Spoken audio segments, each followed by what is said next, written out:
Halo para pemirsa channel Hidayah Minang. Inilah sebuah tempat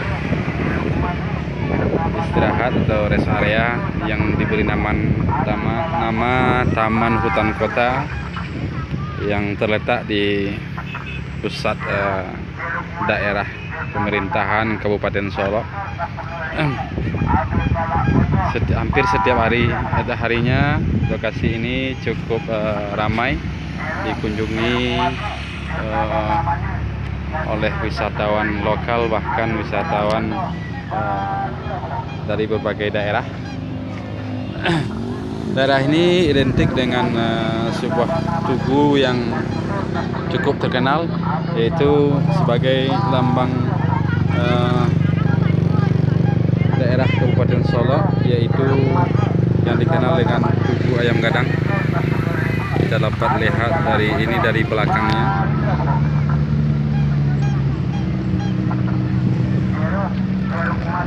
Di belakangnya itulah tugu ayamnya. Dapat lihat ayam. Selain dari Taman Hutan Kota, daerah ini juga dikenal dengan daerah Arosuka atau Kayu Aro atau Sukarami, atau saat sekarang lebih dikenal dengan Tugu Ayam Gadang. Daerah ini tepat berada di tepi jalan lintas Solok Padang, sehingga disengaja apapun tidak, para pengunjung rata-rata menjadikan tempat ini tempat beristirahat. Yang capek melintasi jalan lintas Sumatera, sehingga daerah ini sangat tepat untuk dijadikan tempat rekreasi. Inilah dapat kita lihat tempat yang ramai dengan taman yang cukup menarik dan punya lokasi yang cukup indah. Berada ini adalah daerah perkantoran pemerintah Kabupaten Solok,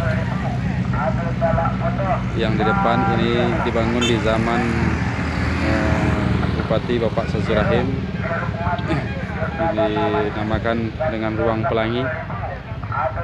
Yang bergonjong di depan, yang jauh di ujung adalah kantor DPRD Kabupaten Solok.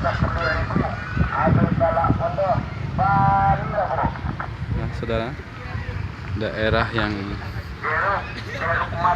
tepat sekali untuk rekreasi, wisata alam maupun untuk tempat beristirahat. Bagi saudara-saudara yang melewati tempat ini, jangan lupa dan sengaja untuk menyempatkan diri untuk mampir di daerah ini yang terletak di pinggir jalan lintas Sumatera. Inilah tempat bermain, tempat istirahat, melepaskan lelah.